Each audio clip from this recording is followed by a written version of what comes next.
maka otomatis rumput yang hijau lah itu yang akan dia cari kan? Dia cari, itu udah pasti. Karena gembalanya menyuarakan di sana kan? Iya, tapi jangan pernah merasa rumput itu punya kita. Iya, betul. Sehingga kita tidak ada berkata, ya memang dia kok yang mencuri rumput di tempat saya. Itu kan sebuah statement yang keliru. Iya. Kalau kita memperhatikan kan, rumput itu sendiri kan bicara soal firman kan? Iya. Kristus kan sang firman itu sebenarnya. Jadi supaya kita tidak pindah-pindah lagi, ini bukan sekedar pindah tempat, tidak pindah ke lain hati. Iya. Kan gitu kan? Kita harus terus laparlah akan rumput hijau itu Kristus itu. Kalau hati kita sudah puas dengan Tuhan, menurut saya itu segala-galanya. Ketika hati kita sudah puas dengan Tuhan, maka kita akan mampu menciptakan rasa cukup. Iya. 3, 2, 1, ngobrolin pesona Injil yuk setiap hari. Shalom, selamat datang di podcast Igria Ngopi. Ya, kita akan ngobrolin pesona Injil. Luar biasa. Jadi hari ini kita akan membahas satu kalimat yang sepertinya terdengar sangat rohani. Tapi kita bisa melihat juga bahwa kalimat ini sangat provokatif dan juga menyimpan adanya aroma persaingan yang sangat tajam. Jadi kalimatnya bunyinya begini. Bukan saya yang mencuri domba, atau gereja kami tidak mencuri domba, tapi domba-domba dari gereja-gereja kalianlah yang mencari rumput atau mencuri rumput di tempat kami. Dan hari ini kita akan mengobrol ini lebih jauh. Jadi bagaimana jemaat itu gampang pindah dari satu tempat ke tempat yang lain, atau seringkali juga pemimpin itu agresif, defensif. Lalu kemudian bagaimana pelayanan itu bisa ternyata menjadi persaingan yang sangat kompetitif. Dan tentunya kita akan kembalikan lagi nanti bagaimana sebetulnya hati manusia berpandangan dengan itu. Nah, sudah bersama saya tentunya Pak Judika, Pastor Judika, yang luar biasa tentunya siang hari ini kita akan membahas. Jadi begini Pak, kita bahas satu topik menarik nih. Siap Pak Daniel. Ya, siap ya? Iya, biasa di luar. Puji Tuhan. Jadi kalimat tadi menarik ya? Iya. Sepertinya ada benarnya, tapi juga kok bagaimana gitu ya terdengarnya. Rasanya seolah-olah ya ada sesuatu yang menarik tapi salah di dalamnya. Tapi saya mulai dengan pertanyaan begini Pak. Mengapa sih domba atau jemaat itu sebetulnya suka mencari rumput yang lain Pak? Apa sih penyebab? Iya, karena domba itu atau manusia itu kan sebenarnya pada dirinya sendiri ada selalu rasa lapar ya. Selalu rasa lapar. Jadi itu otomatis ya? Otomatis, jadi selalu mencari. Selalu mencari. Manusia yang sudah jatuh dalam dosa, laparnya akhirnya terhadap hal-hal yang dunia atau hal-hal yang bisa memuaskan dagingnya kan. Lalu sekarang mengakui atau mengklaim diri sudah lahir baru, menjadi anak Tuhan, disebut dia menjadi domba-domba, tetap juga ada rasa laparnya.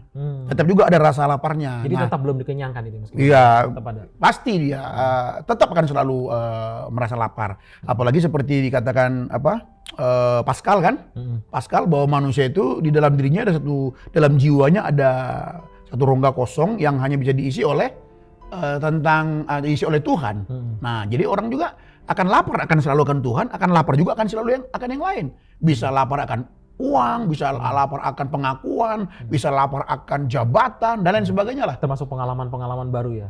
Iya, lapar akan mau memiliki atau menemukan pengalaman baru, tapi pada diri kita manusia, pada diri domba itu sendiri, rasa lapar itu selalu ada dan ingin dipuaskan, itu dia. Iya, berarti itu masalah eksistensial di dalam hati dong. Iya, betul. Kebermaknaan di dalam hati. Kebermaknaan ya. Lalu bagaimana kalau misalnya seringkali juga kan kalau itu pasti hubungannya dengan makan ya. Yeah. Kalau lapar itu pasti kita makan di satu tempat, kalau dalam hal ini makan di satu jemaat. Tapi kemudian kalau alasannya adalah bosan nih Pak. Bosan. Iya. Yeah. Makanya kan kita cari ke tempat yang lain Pak. Karena kan ini bosan di satu sisi ya. Iya. Gitu. Jadi memang bosan itu terjadi memang karena melihat yang sekarang itu kurang enak. Kalau melihat yang sekarang itu enak, mungkin bosan itu belum muncul. Iya, jadi misalnya kita alat misalnya seperti inilah ya tab atau HP gitu. Nah, kita ganti dia. Kenapa? Udah bosan pakai HP ini. Kenapa? Karena dia lihat HP yang sekarang kurang baik. Makanya dia pengen yang lebih baik untuk mengisi kebosanannya. Kan gitu. Tapi kalau bagaimana dengan pandangan bahwa makanan yang disebut di sini itu adalah gereja mungkin yang pendetanya lucu, entertainingnya luar biasa, menarik, gitu gimana? Kalau itu yang dicari gitu. Iya. Nah inilah memang manusia, ya domba yang menyebut namanya domba ini dia jadi bisa pindah gereja gitu maksudnya. Pindah gereja ke tempat yang lain karena di sana menurut dia rumputnya lebih hijau, menurut dia ya. Padahal ternyata standar hijaunya itu karena lucu, karena tempatnya bagus, musiknya bagus, soundnya bagus, ya mungkin ada ya. Bukan lucu nggak ada yang salah ya. Pendeta lucu itu nggak ada yang salah. Tapi kalau lucu yang menjadi dominan atau lucu menjadi pusatnya, jadi ada yang salah. Nah, kalau ditanya penyebabnya, ya penyebabnya ini sebenarnya menurut saya dari apa yang saya pelajari Alkitab ya. Makanya kita itu nggak boleh salah memahami maksud kedatangan Tuhan Yesus ke dunia. Oh gitu ya. Ya, jangan nggak boleh salah nih. Kalau salah memahami maksud kedatangan Tuhan Yesus ke dunia, nah makanya dia nanti akan bisa pindah gereja berdasarkan lucu, berdasarkan tampilan-tampilan fisik, berdasarkan dia diterima di sana. Hanya berdasarkan itu, ya kan? Nah, sementara manusia kan bisa berubah, bisa satu kali dia nolak dia lagi loh. Betul. Ya kan? Nah, jadi kita harus paham. Jadi oleh karena itu apa sih maksud kedatangan Tuhan Yesus datang ke dalam dunia? Maksud kedatangan Tuhan Yesus ke dalam dunia adalah untuk menghidupkan yang mati. Kita ini kan mati kata Alkitab. Bahwa kita sudah mati bagi dosa, dia datang untuk menghidupkan kita. Ini bicara soal keselamatan, bicara soal pemulihan karakter. Nah ini nggak boleh diganti. Ketika ini tergantikan, maka muncullah rasa-rasa lapar atau haus ke tempat yang lain. Makanya tidak heran ada orang itu yang sudah mengaku lahir baru, bisa pindah-pindah gereja 5 kali. Tetap nggak puas dia. Karena tidak ada yang bisa mengisi kekosongan. Nggak ada yang bisa mengisi kekosongan. Karena bagi dia mengikut Tuhan Yesus itu, ya mengisi dia dipuaskan lewat hal-hal yang mewah. Ya bukan soal pemulihan karakter menjadi pusatnya dia. Sebenarnya di mana dia berada itu kan harusnya bertumbuh, tertanam harusnya. Jadi ini masalah hati ya berarti. Nah, berarti itu masalah hati, setuju Pak Daniel. Itu masalah hati. Ya kan, motifnya apa sih? Mau pindah ke sana? Oh ternyata aku di sana diterima. Gitu. Iya betul. Padahal kan subjektif semua sebenarnya bicara soal diterima. Jangan-jangan di tempat dia sebenarnya dia diterima. Cuman karena dia pengen lebih aja. Atau pengen mungkin ya ada sesuatu lah. Yang kita nggak tahu apa yang menjadi motif dalam hatinya. Gitu. Iya. Jadi, ngopi dulu nih. Itu iya silakan. Karena acara kita adalah Igria Ngopi ya. Tentunya minuman kita juga kopi. Pas lah itu ya. Paslah. Jadi Pak kalau dari sisi gembalanya sendiri. Jadi kalau kita melihat gembalanya kan seringkali juga gembala itu sikapnya defensif ya.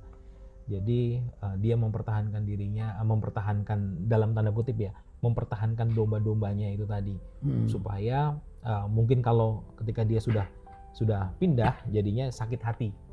Nah itu kira-kira gimana kalau pemimpin jemaat merasa seperti itu? Nah, jadi yang pertama karena ini masalah hati, maka kita harus datang ke diri kita.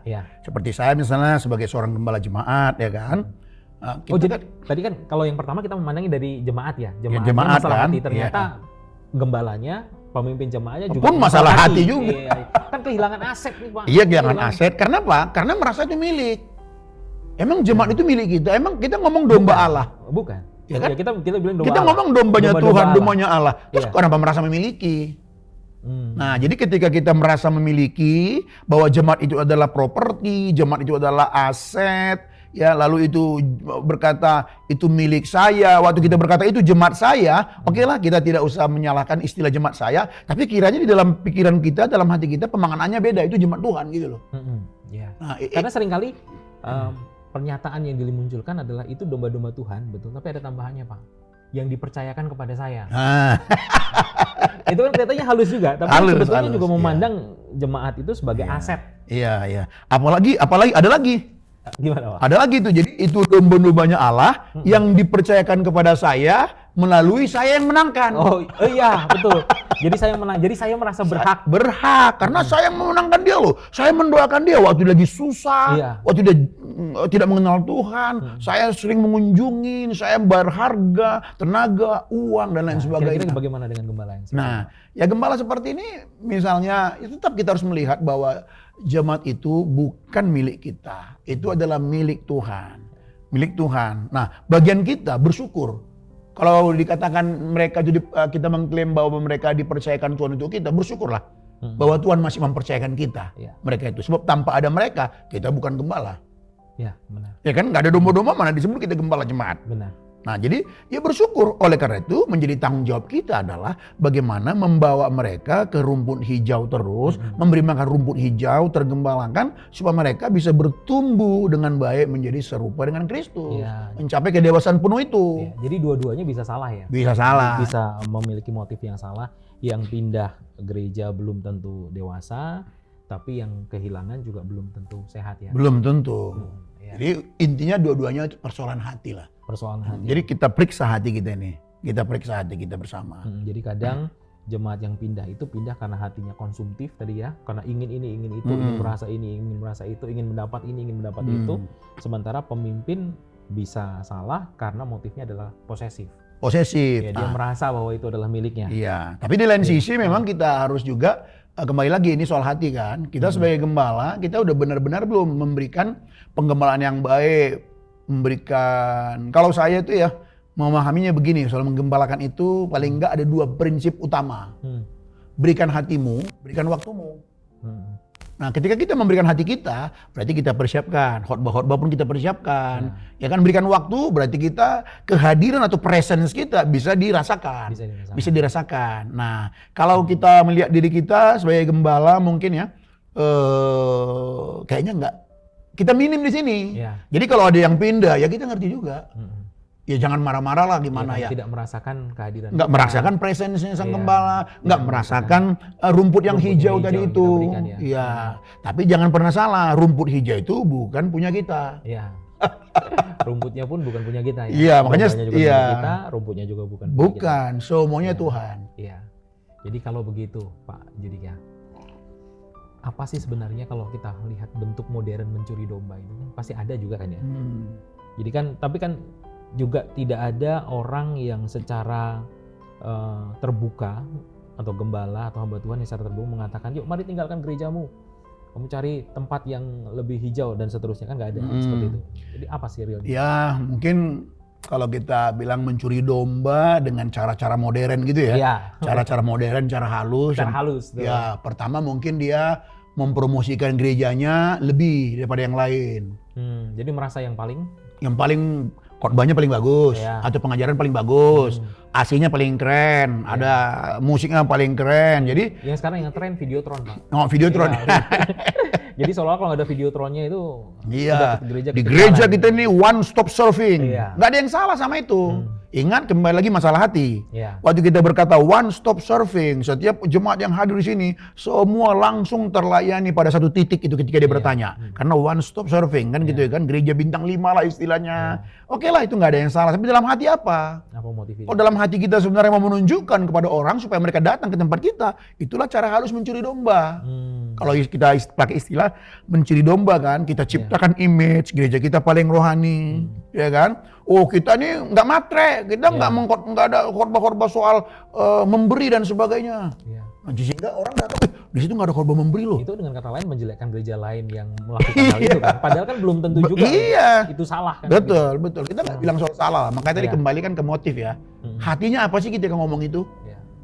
Kan gitu dia. Kalau nyindir gereja lain ya? Nyindir. Termasuk juga nggak itu? Iya, nyindir. Kan untuk mengatakan bahwa kami lebih baik dengan bukan hanya mengatakan kami lebih baik, tapi menyindir bahwa kalau di sana itu kan lebih jelek lah ibaratnya tanda kutip itu. Nyindir ya? Gimana sepertinya saya kayaknya belum pernah nyindir jadi bingung. Bingung nyari contohnya. Orang kalau misalnya satu gereja nyindir kira-kira kayak apa? Pak Adel punya ide nggak? Gimana? Menyindir biasanya gimana? Jadi kamu kan misalnya pindah ke tempat kita lah katakan ya, karena kecewa di gereja yang lainnya. Nah, terus kita tambahin tuh kejelekan yang kita sindir. Emang gerejanya emang seperti itu. Oh iya. Untuk menunjukkan bahwa kita lebih baik. Iya. Jadi kita sebenarnya memberikan klaim atas kekecewaan orang tersebut yang pindah ke tempat kita. Supaya makin kecewa, makin kokoh dia di sini. Iya, itu kan. Itulah kelicikan-kelicikan hati kan. Betul. Jadi benar lah kata Alkitab kita ya, Yeremia pasalnya yang ke apa itu jadi lupa saya, Yeremia 17 Iya, ayat 9 17, kan, ya. bahwa betapa liciknya hati. manusia, hati manusia lebih licik dari segala sesuatu. Nggak ada yang tahu. Betul. Di permukaan mungkin ya, lembut kalimatnya. Ya memang gitulah Pak, dia di gereja sana, memang sih kalau saya perhatiin sih, memang ciri gereja itu seperti itu. Makanya kalau Bapak juga pindah, saya nggak heran juga sih. Itulah Tapi kalau makanya, tempat kita nih Pak, nah. kita nggak begitu Pak. Ya, Nah ini begitu. Betul. nah lembut bahasanya, Betul. tapi motifnya menyimpang. Motifnya. Ah, itu kan sebuah kejahatan kan di mata Iya. Tuhan. Jadi Oh Tuhan semuanya itu ampunilah dibungkus kami. ya. Kalau kita bilang ya ini kerajaan Tuhan. Nah, bungkus pakai kerajaan Tuhan. Iya, dibungkus sebagai kerajaan Tuhan. Bisa juga mungkin apa dengan kultus individu ya, kita membangun satu sosok yang kuat, sehingga ya dengan harapan bahwa tetap bertahan yuk karena sosok itu gitu. Rapuh ya itu berarti juga ya. Iya sangat rapuh karena kan jelas ya pondasi gereja kan Kristus Yesus. Iya. Sehebat apapun seorang pendeta, serohani apapun, dia nggak bisa menjadi dasar atau pondasi sebab dia pun masih berdosa. Ya, Iya. Mana ada orang yang sempurna? betul. Mana siapa yang sempurna? Paulus aja ngomong kok, bukan aku udah sempurna ya, tapi aku mengejar kalau aku iya mendapatkannya. Jadi kita nggak boleh menokohkan, Iya. ya ketokohan atau mengkultus individukan seorang hebat, nggak boleh. Itu sama dengan sudah mendua sebenarnya, sudah menjadikan jadi dua tuan nih sebenarnya. Dia menyembah Ya kepada Tuhan Yesus, tapi sebenarnya menyembah juga ke kultusnya ini. Karena kan banyak yang pindah itu juga memandang sosok itu dong. Iya. Karena orang mungkin tokoh tersebut sudah membangun dirinya, membranding dirinya kalau bahasa marketingnya sekarang ya, sedemikian rupa sehingga ya pantas untuk diikuti atau layak untuk diikuti. Ya, jadinya kan seperti itu. Jadi orang ya pindah karena melihat sosok itu tadi. Iya. Nah inilah dia. Ini subjektif lah ya. Subjektif ya mudah-mudahan lah. Kalau ada orang pindah karena ketokohan, di sana dia bertobat, jangan karena ketokohannya. Karena sudah pindah, mau balik nggak mungkin kan? Ya. Ya semoga dia bertumbuh di sana dengan baik lah. Itu aja. Jangan-jangan si pendeta itu sendiri pun tidak kepengen dikultuskan. Ya. Jangan-jangan kan? Betul. Sebenarnya dia biasa aja. Ya. Ya memang dia Tuhan pakai menjadi orang yang dalam tanda petik besar ya. Sehingga populer, memiliki banyak pengaruh. Nah ini jemaat-jemaat yang nggak dewasa ini mengkultuskan dia, akhirnya pindah dari gereja dia. Padahal dulu di gereja itu dia susah. Dia maju di situ, ketika maju tinggal pindah gitu kan. Ya. Nah jadi belum tentu juga si pendeta itu mau dikultuskan. Ya. Tapi jemaat ini yang nggak dewasa. Nah ini sudah terjadi ya semoga di sana ada perubahan, ada pembaruan supaya dia sadar iya nggak boleh mengkultuskan ya. Ya mudah-mudahan paling tidak setelah mendengarkan podcast kita ini. Jadi ya bisa jadi tidak ada pikiran di dalam pikiran si gembala pendeta itu untuk mencuri iya. domba tadi. Betul. Nggak ada pikiran juga karena memang ya kita harus lihat selalu dua sisi ya. Iya. Ada dari sisi jemaatnya yang memang nggak dewasa, kagum, Ya. penampilannya mungkin Ya. keren, Charming, enak dilihat mata, eye catching, apalagi itu. soft spoken, Kan good gitu, looking, gitu good kan. looking dan Iya. lain sebagainya. Tapi jangan-jangan sih pendeta itu sendiri pun ya nggak kepengen, nggak ada pernah dia mau dikultuskan sebenarnya. Nah ini jadi ya baik jemaat ya Bapak Ibu sekalian hati-hati, jangan sampai kita mengkultus individukan tokoh agama. Nanti kita nggak akan pernah berjumpa sama Tuhan karena menjadi fokus kita, tujuan kita kan Tuhan Yesus sebenarnya. Betul. Kan gitu kan? Iya. Jadi yang bagi yang sudah pindah bertumbuhlah. Ya kalau boleh jangan pindah-pindah lagi. Bertumbuhlah di sana. Setuju nggak kira-kira itu? Setuju. Iya kan, setuju. Iya. Karena pada dasarnya di gereja manapun pasti ada pergumulan. Pasti ada pergumulan. Secara internal pasti. Betul. Karena isinya juga sama orang-orang yang tidak sempurna. Orang tidak sempurna. Orang berdosa yang berkumpul di tempat yang sama kan? Iya. Iya, siapapun itu kan? Iya. Iya itu dia. Jadi domba itu pun adalah termasuk pendeta juga adalah orang-orang berdosa pada saat yang sama orang-orang yang sudah ditebus. Iya. Ada itu istilah Latin itu apa ya? Simul justus et peccator. Itu kata Martin Luther itu. Kata Martin Luther, simul justus et peccator. Apa? Simul justus et peccator. et peccator. Orang benar dan orang berdosa Iya, pada saat yang sama kan. Iya. Itulah kita. Iya. Domba Allah Domba. sebenarnya. Termasuk gembalanya. Gembala. Termasuk Karena para gembala pun pelayan. domba juga sebenarnya Iya, kan. dombanya Tuhan. Iya, organisasi di dunia aja nih. Iya. Disebut dia pemimpin gereja atau gembala kan. Gembala. Iya. Selanjutnya saya pernah juga dengar kalimat rumput sebelah atau rumput tetangga terlihat hijau. Itu karena dilihat jauh ya. Nah, itu gimana kalau kita hubungkan dengan kondisi gereja saat ini ya, karena kita lihat gereja ini bisa lebih keren, bisa jemaatnya lebih banyak, musiknya lebih bagus, dan seterusnya. Iya, jadi rumput berarti kita tadi bicara makanan ya. Makanan. Betul. Nah, inilah karena kesalahan memahami maksud kedatangan Tuhan Yesus ke dunia, sehingga rumput itu bisa dia samakan dengan musik yang bagus. Ya kan, AC-nya dingin. Hospitality-nya itu keren, jadi padahal itu sama sekali beda sama rumput. Tapi inilah yang sering terjadi, sehingga ketika dia lihat sebelah lebih indah rumputnya. Kalau sekarang tambah lagi Pak, media sosialnya keren. Medsosnya keren. Gitu kan, bisa bagus semuanya. Iya, jadi kan itu kan sebuah kesalahan. Ya kan, kalau kita menggunakan tadi rumput tetangga lebih hijau sehingga orang mencari, pasti dia udah membuat sebuah ketidaksejajaran antara rumput sama atau pemahaman rumputnya. Nah, diganti dengan alat-alat musik, tempat yang keren, khotbah yang lucu. Kan itu jadi tidak apple to apple dia. Nah, sebenarnya kalau bicara rumput tetangga lebih hijau itu ya kita iakan, yang pertama kita iakan dulu. Kita iakan dulu arti mungkin ya memang di gereja sebelah itu pengajarannya memang bagus. Memang murni menyampaikan kebenaran Injil Kristus. Nah, di tempat dia, yang dia dengar selalu apa misalnya? Tiap hari khotbahnya soal memberi, terus kalau nggak memberi kamu kena kutuk, kalau nggak memberi kamu nggak diberkatin. Bagaimana kamu bisa diberkatin? Berdoa aja malas. Bagaimana kamu bisa sukses? Kamu malas kebaktian. Nah, kalau gini terus dia dengarin, itu juga bukan rumput. Betul. Lalu itu dia dengar, melalui medsos dia dengar ada sebelah. Wah, yang dia dengar selalu menceritakan Kristus. Bagaimana Kristus yang sudah mati baginya, memberikan nyawanya baginya, yang begitu setia, menerima apa adanya, dan lain sebagainya. Hijau dia rasa, pindah dia. Ya kita juga nggak menyalahkan juga ya. Betul. Tapi ya saya berharap sih jangan buru-buru pindah dulu. Tahu, dengar ada rumput hijau di sebelah yang betul-betul hijau seperti kita sampaikan nih, dia bicara Kristus, ya di tempatmu coba sharingkan kepada gembalamu, kepada gembala setempat. Pak, bagus loh Pak. Nah, ada upaya dulu untuk memperbaiki juga untuk men-sharingkannya kalau kita tahu ada yang bagus kan, tidak buru-buru langsung pindah. Tapi kalau misalnya benar-benar yang di sini itu memang tidak bisa tadi ya menjadi rumput yang hijau atau diberitakan rumput yang hijau di situ. Terus kan domba akan mendengarkan suara gembala nih. Alkitab juga mengatakan begitu. Betul. Kan? Jadi tidak salah juga dong kalau dia kemudian di sini memang rumputnya hijau nih.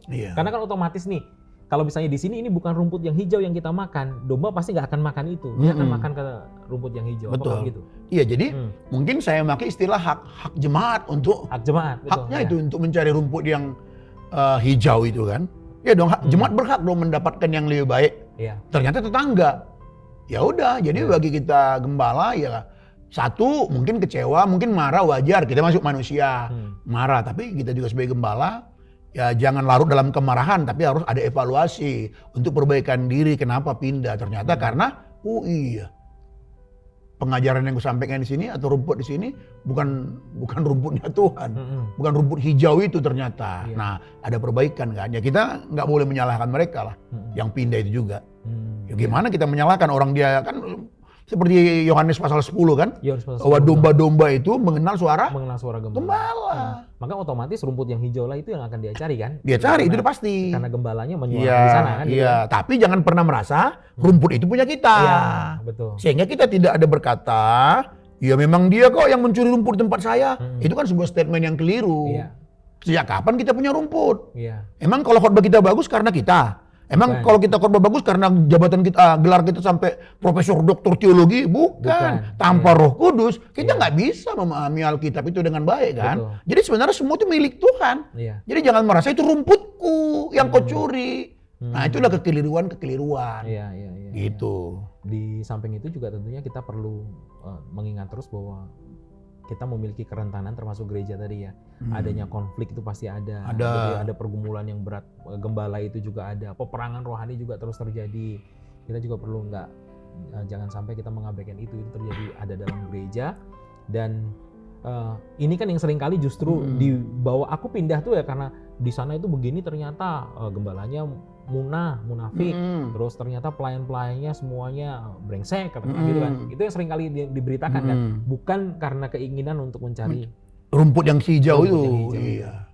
Iya, jadi memang ya dimanapun kan ada persoalan lah. Iya, pasti. Ya, kalau udah pindah, ya udahlah, jangan buruk-burukkan lah. Iya. Di tempat sebelumnya, buktikan aja. Kalau menurutmu di sana lebih hijau, Bertumbuhlah di sana. buktikanlah untuk kau bertumbuh di sana. Iya. Ketika engkau di sana masih terus memburuk-burukkan yang sebelumnya, itu menunjukkan engkau pun sebenarnya sedang tidak makan rumput yang hijau. Iya, kita kembali ke yang pertama tadi. Ya kan, masalah hati, dia mencari sesuatu tidak mendapatkan. Betul. Ya. Lalu betul. bagaimana sekarang Injil mengoreksi ini, Pak?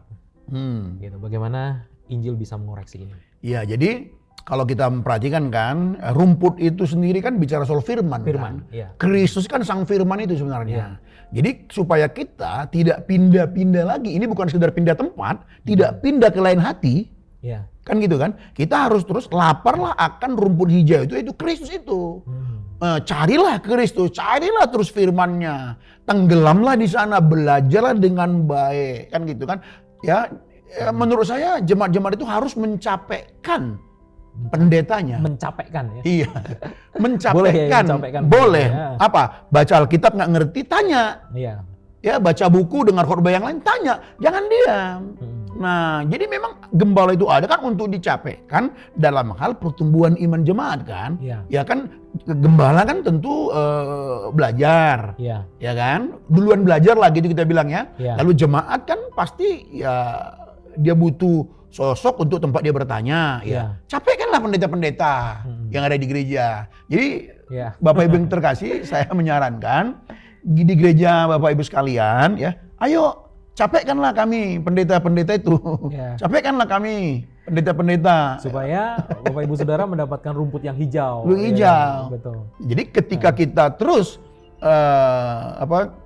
berjumpa dengan sang firman itu, rumput hijau itu, di sana kita tidak akan pernah haus lagi, tidak pernah lapar lagi kan, itu kata Yohanes pasal 4 itu. Dan Yohanes pasalnya yang ke-7 itu kan, bahwa engkau tidak akan haus lagi, engkau tidak akan lapar lagi. Karena hanya dialah, ketika dia sang Kristus, sang firman itu, rumput hijau itu yang memenuhi kita, maka ya yang pertama secara jiwa kita nih, kita udah gak pindah-pindah lagi ke lain hati.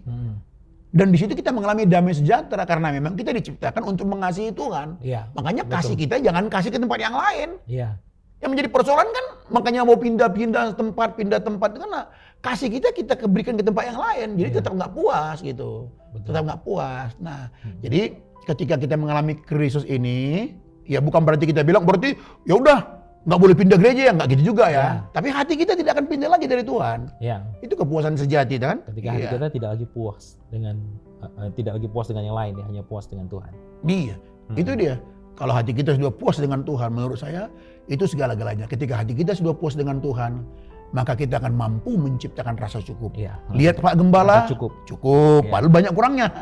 Lihat gereja kita, mungkin tidak sebagus gereja orang lain, cukup. Ya lihat penghasilan, cukup. Iya.